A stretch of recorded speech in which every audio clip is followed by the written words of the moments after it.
Welcome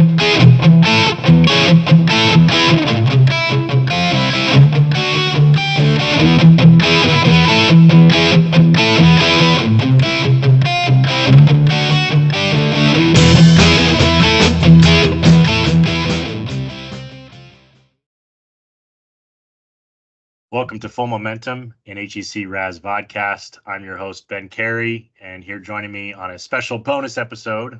This is a little bit mid-month. We've been trying to do these things on a monthly basis, but we had a topic that we thought was worth getting out there for folks to learn a little bit about and for us to have a quick discussion on today, Chris. So thanks for hopping on short notice. Bonus content material today. That's right. That's All right. right. So it's going to be a quicker than usual podcast. We're not going to go through listener questions. We don't have any special guests today's episode. It's all going to be focused on a short little technical topic here. But before we get into that, I do want to give a quick shout out for those of you who just watched the new intro video that we have attached to the video podcast. Very cool. Awesome job. Shout out to Kleinschmidt's marketing team led by Jill Cromer, who kind of is our captain of this ship. She had the idea to spruce up the intro, and I think it turned out really, really cool, Chris.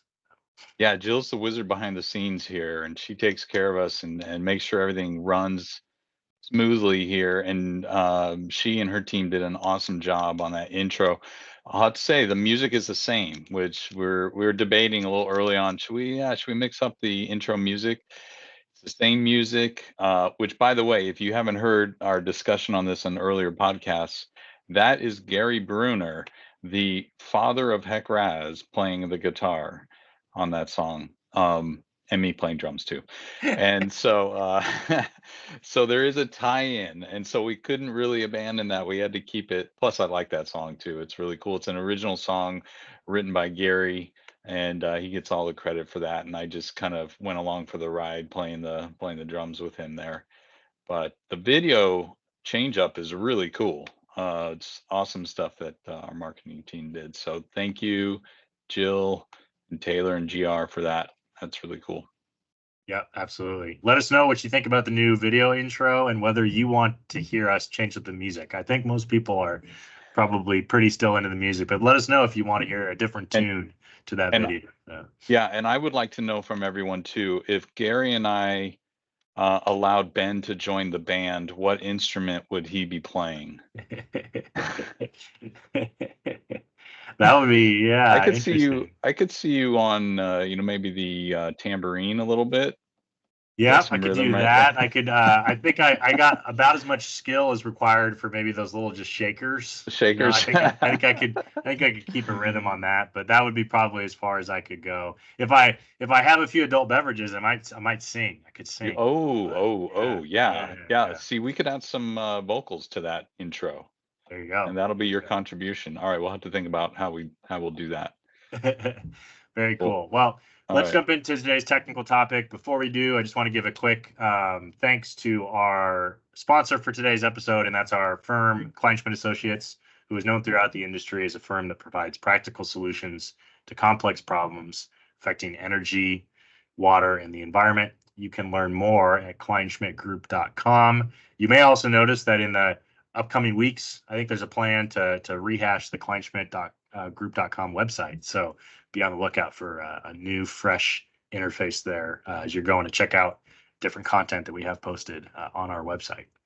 So today's technical topic is is framed around the idea and the ability to model multiple openings for 1D structures. This is a feature that's made available to you. So to provide a little bit of context and to frame this, when you add a 1D bridge into an HEC RAS model, you have the ability to not only simulate the bridge opening itself, but to also include culverts in that structure overall. So it ends up being kind of a structure that has multiple openings. And as part of that, the recommendation, or what I thought was the recommendation in the manuals is to use the multiple opening editor within HEC RAS, which allows you to kind of specify the different opening types that you might have within a single 1D bridge. So if you have one bridge and one culvert, you might have two openings that you specify. If you have one bridge opening and a couple different culverts, you might end up with 3, 4, 5 multiple openings. So there's a lot of flexibility there, and it allows the program to compute how each of those openings function separately. Because as we know, culvert flow is going to be a little bit different than bridge flow, and specifying those multiple openings allows the program to simulate that as accurately as possible. Now, this is where we get into the interesting part of this discussion, and something that I learned in some of the discussions I've had with you, Chris, over the last couple of weeks on this. And that is, not only is this a recommendation for using the HEC RAS software when you're simulating multiple openings at a 1D bridge, it's actually required if you want the program to really function correctly. And so I'll turn it over to you. You can share a little bit more about why that is, and what happens if you don't end up using that multiple opening option. Yeah, so this is for bridges specifically and culverts. And for those of you who've done bridges and culverts in 1D modeling, you know that there is a button called Bridge Culvert. So they're actually added in the same place. So let me get my screen shared here so I can kind of talk you through what I'm thinking about. But if you do have a crossing, and that's the term I like to use to kind of encompass both bridges or culverts or a combination like a multiple opening. But if you have a crossing and you want to add that into your model, you would go to the bridge culvert button that you see right here. And this is actually this is the Beaver Creek single bridge data set that comes with the software. In fact, if you were to download the example data sets that come with HEC-RAS when you install it, you'll see all of these folders here. And in the applications guide, you can find a bunch of different types of models here. And there's this one called Beaver Creek, and it's a bridge model. And that's the one I started with here to do this demonstration. So this may look familiar to you if you've been in some of those applications guide data sets. But anyway, if you want to add in a bridge or you want to add in a culvert, you would click this button right here for 1D model, and you get the bridge culvert data editor. Here you can see we just have a single bridge opening. This is the Beaver Creek Bridge as it comes with the software. Now, let's say we want to add a culvert here. Okay, maybe we want to put in a relief culvert over here to add a little bit more capacity for water to pass this crossing. We can do that. You would just go down to the culvert button and then add in the necessary information for your culvert or culverts, and that would effectively add in a culvert off on the side. Now, I've done that in this example project. I'm going to switch plans from bridge only to bridge with relief culvert. And you can see what I did here. Now I've got this relief culvert over here on the side. And if I zoom in a little bit, you can see it better. Here's the bridge opening is still there. I've got the relief culvert. I did some tweaking of the ineffective flows, so I don't have ineffective flows blocking my culvert. So I had to kind of open them up where the culvert is. But effectively now I've got a bridge and a relief culvert in here. And so this gets to the problem. And let me show you how I kind of discovered this issue. If you run this plan with the relief culvert and compare it to the plan with the bridge opening only, what do you think would happen or should happen to the water surface, Ben, by adding in this relief culvert? And I mean the water surface just upstream of the crossing. Yeah, so you would assume that if you add another opening, it's additional conveyance. You would expect the water surface elevation upstream of the opening to drop slightly as there's additional water being passed downstream. That's right. It's a steady flow model. Assuming that the water surface elevation is below the top of the deck. Well, I guess even if it's not below the top of the deck, it would still probably drop. That's right. Yeah, you're just adding more places for water to get through this crossing, and so it's more efficient. It's got more capacity to pass flow. And so for the same flow amount, you would expect the water level to drop. However, when you run these two plans, this is the plan with the relief culvert. I'm going to open up the other plan so we can see it together. the same plot. So bridge only, bridge with relief culvert. These are the two I'm looking at. Now, if I look at the relief culvert, look what happens. It actually jumps up significantly. I mean, we're talking 3-4 feet of rise. And this is actually an example, or this is a recreation of something I saw in an actual FEMA model that has been part of a particular community for over 20 years. They had this wrong answer because of this very reason. They put in a culvert and a bridge opening, and it gave them the wrong answer. So why did it give them the wrong answer? Yeah, and let me, before you get into that, let me just take a step back, because this was a big deal, and I think this was really the reason that we wanted to get this information out to folks, because what we realized in having this conversation is, one, like, I was not aware of this limitation, so I can just put my hand up and say, I did not know that this would occur. If you don't use multiple opening analysis, you add a culvert, you're going to have an issue with your water surface elevation not doing what you expect. But in addition to that, this was again, a published effective FEMA model being used for community insurance purposes.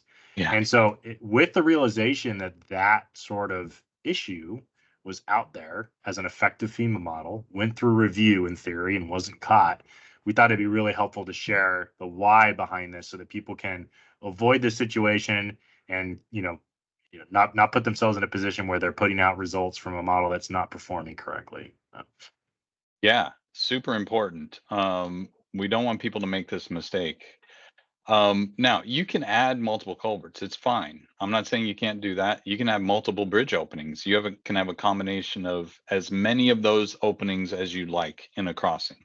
Of course, Ben and I always like to talk about keeping things as simple as possible too. But hey, if you got all these different culvert openings and bridge openings, yeah, you can put them in there. But there's one more step that you have to take. Now, if you read the manual, when it talks about multiple openings, it says specifically in the manual, you can use the multiple opening analysis, which is this button right here. It doesn't say you shall use the multiple opening analysis, but Ben and I are here to tell you, you shall use the multiple opening analysis. That's okay? Right. Yeah. If you have a culvert or culverts and a bridge opening in the same crossing, you have to use this. Okay, so what is it? So it's this button right here that says multiple opening analysis. When you click on that, you get this table right here. And so in order for RAS to figure this out, you have to define areas of influence of these different openings. Now, with just 2 different opening types, it's pretty easy to do, but it gets more and more difficult the more opening types that you have to segregate out here. But with only 2, we have to fill out this table to tell RAS, okay, what part of this cross section belongs to the culvert and what part of the cross section belongs to the bridge opening.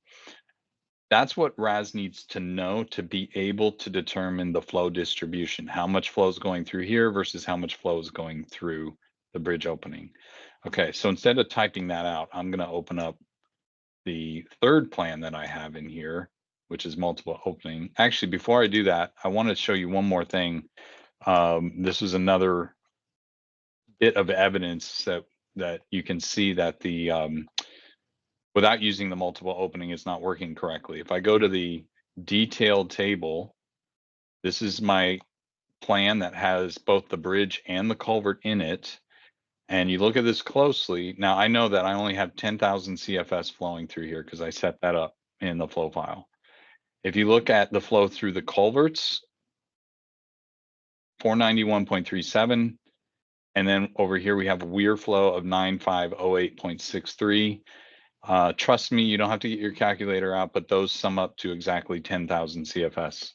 There's no flow listed here for the bridge. In fact, there's not even a row for bridge flow. In fact, when you add in a culvert to your crossing, it now thinks it's a culvert. It doesn't even think it's a bridge anymore. And it even changes the name to culvert, as you can see right there. So effectively what's going on is RAS doesn't even consider this bridge opening anymore. It might as well just be completely blocked out. And that's why we get this big rise, because now the only capacity we have through this culvert or through this crossing is through the culvert or over the top. As you can see, now we have weir flow going over the top. Yeah, the bridge opening is not even part of the equation anymore. Now, to I guess add a little bit of context to this conversation, I think, Chris, what you just showed us in terms of what you saw with that model where this was an issue, you know, this is why checking your results and not just the profile plots, not just the cross-section plots, but actually looking at the numerical output data is really important when you're QA/QCing a model, because it might show you something that you're not expecting, and that would lead you to have a better understanding of how your model is actually performing. Because if you look at just the profile plot or just the cross-section plot, it doesn't look like that bridge opening has been filled in, that it's not being considered. There's really no way for you to know that. You have to get in and look at the actual quantitative output data to do that. So hopefully everybody's doing that now, but as we just said, there are situations that in which that hasn't happened. So yeah. So now getting back to what you should do in this situation, go to the multiple opening analysis. I'm going to open up that plan now. That's my third plan here, multiple opening. And when I open this up, you'll see that if I go back to the bridge culvert editor, it's the same thing. I got the same culvert, same bridge opening here, but I filled out this multiple opening analysis table. You see right there. Okay, and that's what these red dashed lines represent. They represent these different zones of influence that I've established so that RAS can figure out how much flow goes through the culvert and how much goes through the bridge opening. These zones of influence, they call them stagnation points because they sort of represent where flow, as it's approaching the bridge, will split. The line of kind of the plane of divergence, I guess is a way to put it, where flow on one side of that plane will go through the bridge opening, flow on the other side of the plane goes through the culvert. And so you're defining these planes, they're called stagnation points in RAS. And you do that here in this table. Now there's a couple ways you could do that. You can explicitly define where that plane of confluence or divergence is. Or if you're not sure, you can let RAS figure that out. RAS will actually go through an optimization scheme and do an energy balance to figure out where that actual plane of divergence or stagnation point should be. And so for you to signal RAS to do that, you would actually overlap these zones. So notice zone 1 goes from the end of the cross section to the edge of the bridge opening. And zone 2 overlaps that. It actually starts at the edge of the culvert and goes to the end of the cross section. So we have this overlapping zone here as we've defined it in this table. Okay, notice station left and right for the culvert is 0 and 450, but station left for the bridge is 205. So it starts back next to the culvert. Okay. Yeah, an important note on this, and it might be intuitive, but it's very important that your multiple opening, your first opening station and your last opening station need to cover the full length of your structure. If your last station for this structure ended at station 1500, when you went to run the model, you would actually get an error because there's a portion of your structure that's not included. So that's right. That's right. And it doesn't hurt to extend beyond, like you see right here. I've gone all the way out to station 2000, even though the cross section really goes out to 1850 or so. So it doesn't hurt to go too far, but you definitely don't want to go too short. Then you're going to have a problem. Okay, so now we've set this up as an overlap and we're allowing the stagnation point to float. And this is how the manual describes it. The process of RAS figuring out where that stagnation limit is. And it does that with an energy balance. Now, I could alternatively just set this up so that I force the stagnation zone to be, or stagnation point to be at a specific location without having the overlap, in which case RAS would not go through that iterative procedure and it would just accept how you've defined the different zones of influence. But of course, there's uncertainty. We don't know exactly where that divergence point is. So let's let RAS figure it out using the energy balance and energy balance. Okay, so that's all you have to do is fill that out. You do that for both the upstream and downstream sides, and they could be slightly different depending on the configuration of the upstream versus downstream. But once you've done that, now RAS will actually consider each of these openings independently and figure out the flow distribution for both rather than leaving out a big bit of conveyance being this bridge opening here. So let's go take a look at that result now. I'm going to add in plan number 3 here. I'll just add all 3. And now all of a sudden you see, okay, bridge only is down here. This is the one that's wrong, bridge and culvert, and this is the multiple openings, very similar to the bridge only, which is expected because that culvert's pretty small. But if I zoom in close, you can see that with the multiple opening, the water does drop slightly because it has that additional culvert in there. And there's your original bridge. There's bridge with culvert. So yeah, and that I just want to point out that apparent jump in water surface elevation that's shown in the multiple openings. My understanding, Chris, is that's not a real computed water surface elevation. That's more of an effect of the multiple openings. Because when I've done multiple opening analysis, I've seen that we kind of ran it down a little bit, and we're able to confirm that that's more of a visual result of using the multiple opening analysis, not a computed water surface elevation. Well, this is, are you talking about right here? Yeah, because if you compare the bridge only to the multiple opening, it's that jump in water surface elevation, we'll call it.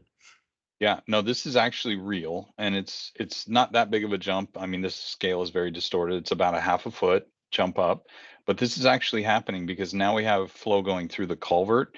And if I zoom in on this, you can actually see this flow profile inside the culvert is computed. You can see these individual points. These are actually computed inside of the culvert. So this is just showing you what's in the culvert versus without the culvert. If I zoom back in, with the bridge only, there's no culvert to go through. It just goes through the opening. So no, I guess what I mean though is I think we can confirm this. If you open up the cross section output view and you look at the internal bridge cross section, you will see a water surface elevation, I believe, that's lower than what that jump up is. yeah, so here's the multiple opening, and it's showing it at 215.09, which is which is right there. Yeah. Okay. And then we have without the culvert, it's down here at 214.6, which is going to be, I guess, right about here. Yeah. So I guess as a follow-up to that, why would the water surface elevation in the bridge opening itself increase? It's only slightly, but why would it increase with that additional conveyance for the culvert? Yeah, because that's actually a really good question.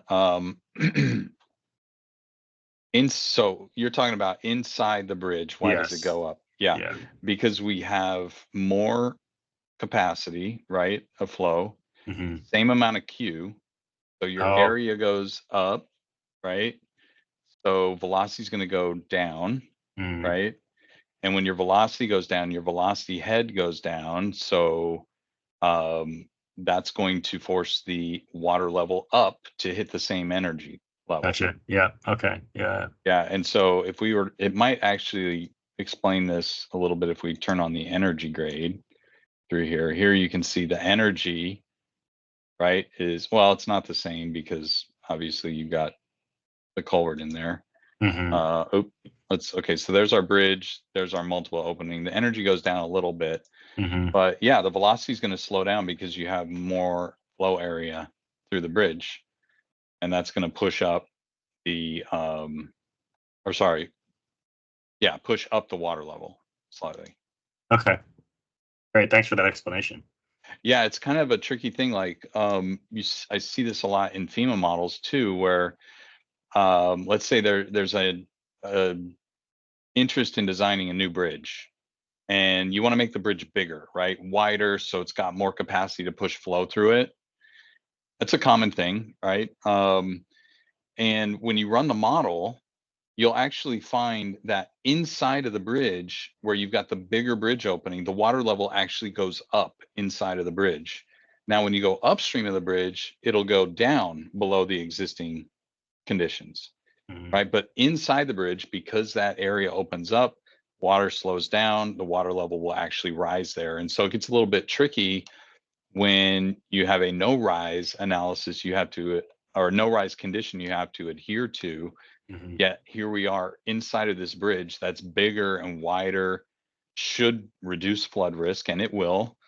but right inside the bridge, you actually get a slight rise.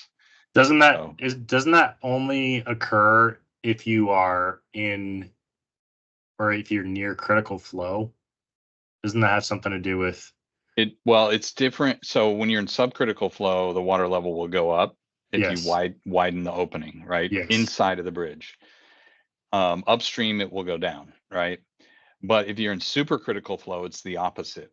yeah, It will actually go down inside hmm, of the bridge, hmm, but also go down upstream of the bridge. yeah, yeah, okay. Yeah. Yeah, because I remember when I've done encroachment analysis in the past, sometimes you encroach on the channel and the water surface drops, and sometimes you encroach on the water surface and the water surface on the channel and the water surface goes up, and that all has to do with where you're at in terms of the critical flow regime. So, Yeah. There was a way, I remember doing this, I think in graduate school, where you can use the minimum energy, or sorry, the specific energy curve yeah, at a cross section, and you can actually show, like, theoretically that happening and hmm, why it goes up for subcritical and down for supercritical yeah, inside when you widen it out. Yeah. yeah, yeah. Okay, well, even Interesting stuff. yeah, I was going to say, localized hydraulic discussion aside, the bottom line is by adding this multiple opening analysis, it looks like you decreased your, modeled water surface elevation by 4 or 5 feet. From the incorrect answer here. So if we Yep. zoom in here, I'm going to turn off energy just to make it a little bit easier to see. But here is the incorrect answer. This is when we had both the bridge and the culvert, but we're not using the multiple opening technique. Mhm. We get a overestimation in energy loss here, and it's incorrect. And when you use the multiple opening technique with the bridge and culvert, it brings it back down, in fact, slightly lower than existing conditions upstream of the bridge, which is what you would expect. Yeah. So if you had not done this, you were using this water surface elevation from your model to design something, or to, in FEMA's purposes, uh, establish a base flood elevation for insurance in a community area, you would be over predicting the water surface potentially pretty significantly. And I suppose, depending on the size of the bridge opening, if you had a larger bridge with even more opening space and had a small culvert that you were adding, you could even have a bigger difference in water surface elevation. Oh, Yeah, yeah. It's very important. Use the multiple opening if you do have multiple opening types. And what I mean by that is a bridge opening, that's an opening type. Culverts, that's an opening type. You might have culverts over here, and you'd probably want to separate that out as its own opening in the multiple opening analysis. In fact, there's a third type of opening called conveyance.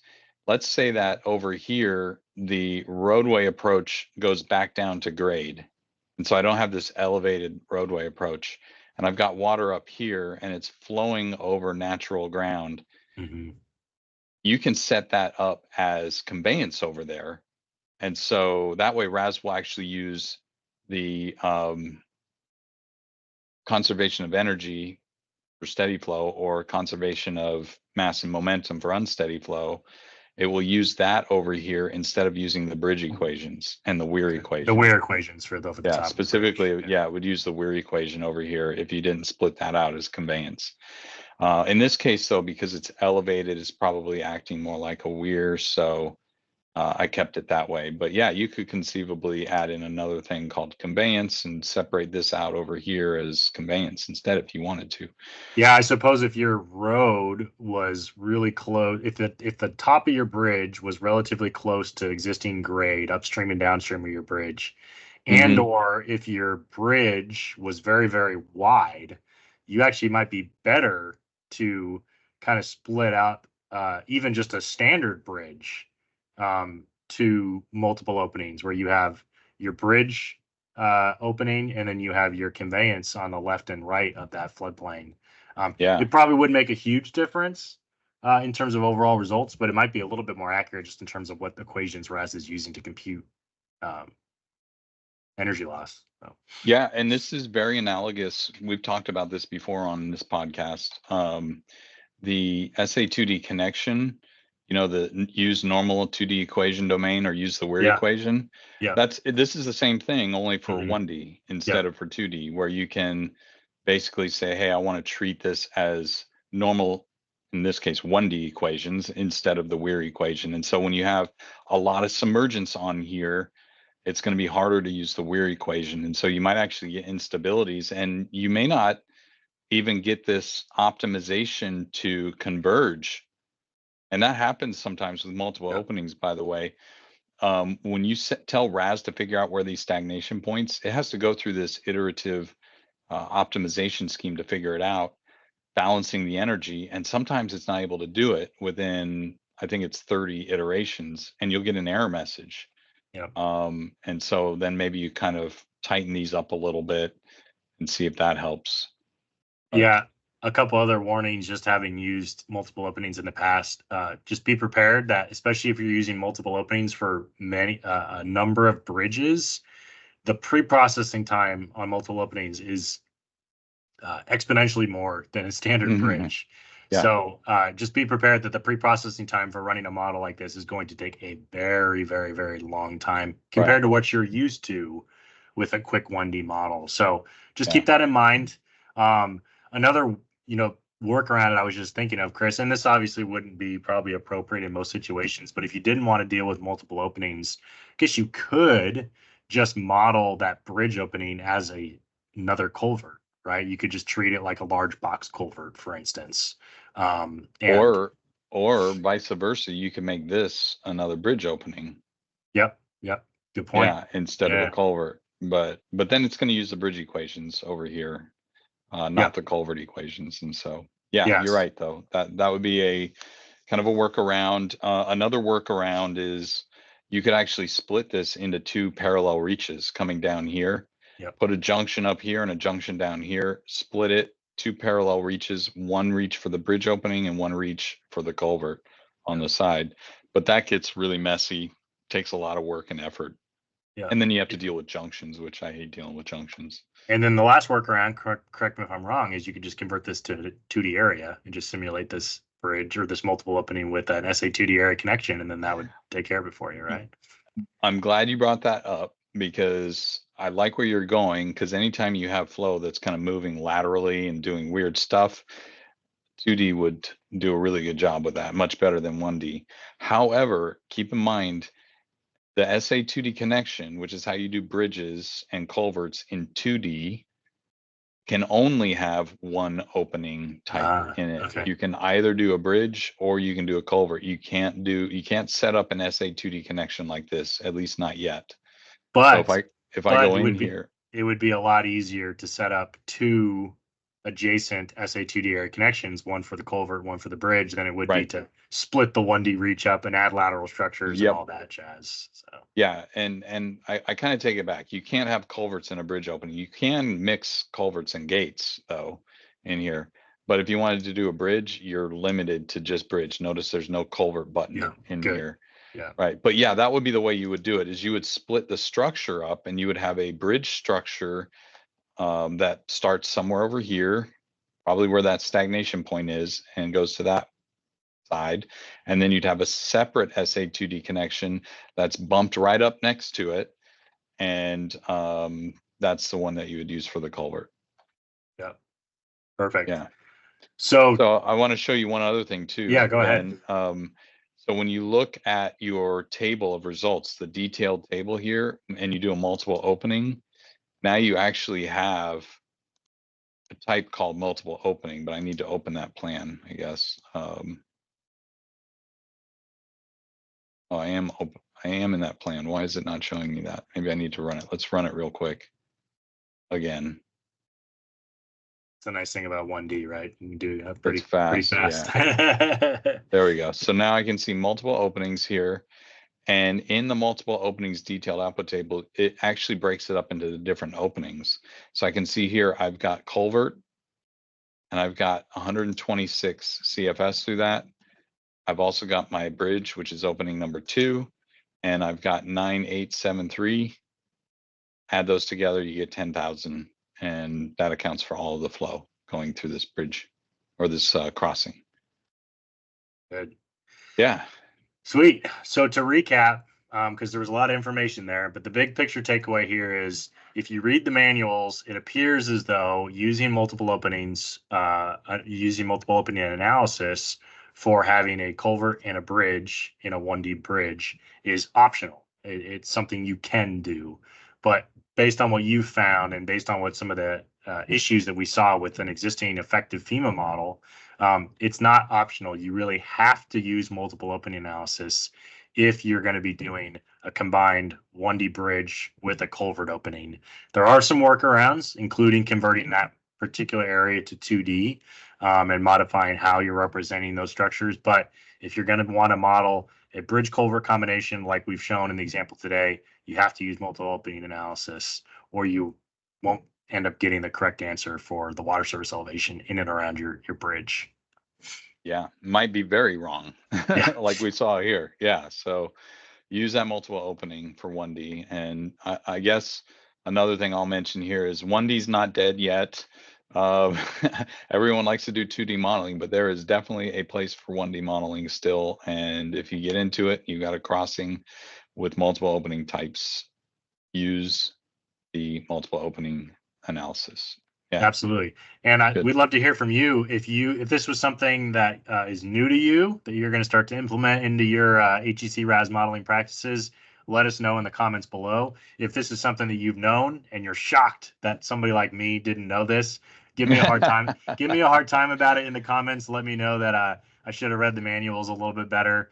But we'd love to, again, just know if this was a helpful thing to let people know about, or if this is old news to those using it. So yeah, and also in the comments, let us know what you think about our new intro video. Yeah, and don't forget to let us know what instrument Ben should play in the HEC-RAS rock band.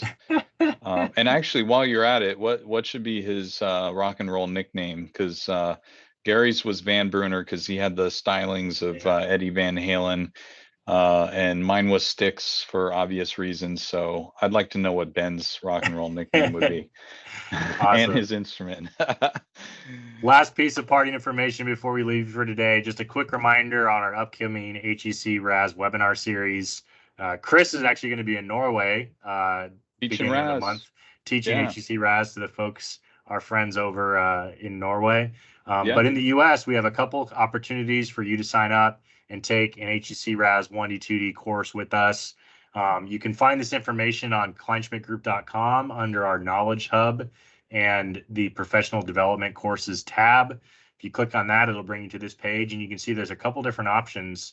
The first is going to be our live class in Atlanta, Georgia, which if we pop open that, we can get the dates for that class. It's going to be a 3-day course, 8 hours a day. We're going to have lectures. We're going to have technical workshops. There's going to be a lot of opportunity for Q&A before, during, and after class. That's going to run from September 10th to the 12th, again in Atlanta, Georgia. The location is TBD, but we're going to have a final announcement on that shortly. In addition to the 3-day in-person course, we are also going to be hosting our annual HEC RAS Pub and Grub in Atlanta. Believe it's going to be the evening of September 12th. Again, final details to come out on that. But if you're in the Southeast, if you're in the Atlanta area, would love to have you take this course with us, as well as come and attend that Pub and Grub. And it'll be a great night of presentations regarding HEC RAS related projects. We'll have some adult beverages. There probably will be some opportunity to purchase some snacks. It'll be a really great time. It always is. So hope to see you all in Atlanta if that works for you. I'm looking forward to what Atlanta has to offer as far as craft beers. So absolutely. The other opportunity is if Atlanta doesn't work, or if the 3-day intensive course format isn't as doesn't work as well for you. The other opportunity is this fall we're going to have our popular online 6-week course. It's the exact same content that we teach during the 3-day course, but it's spread out over 6 weeks. So it's 1 day a week, 4-hour lectures every Wednesday morning or afternoon if you're on the East Coast, with workshops in between the lecture sessions. Folks really, really like the online format along with the in-person, but this is another option for you if you're interested. This course is going to run from October 9th to November 13th. So two different opportunities to learn more about RAS. We won't be talking about multiple opening analysis during this course because it's much more focused on 2D, but you'll learn a lot more tips and tricks like what we talked about today. So if you've enjoyed today's episode, recommend you consider signing up and spending some more time with Chris and I this fall. Yeah, and despite what it says there, we will be using the new 6.5 version, not 6.4.1, which is no longer new. So we got to update that. But yeah, we'll be using 6.5. So awesome. There's some cool new features in 6.5 too, by the way. Yeah, and we'll talk about that in the course. Thanks, Chris. This has been great. Appreciate the insight and the willingness to share some of these lessons learned and tips and tricks with people. And we'll see you back here for episode 32 in a couple weeks. All right. Thanks, Ben. Great seeing you. Thanks, Chris. Go Beavs, by the way. Go Beavs.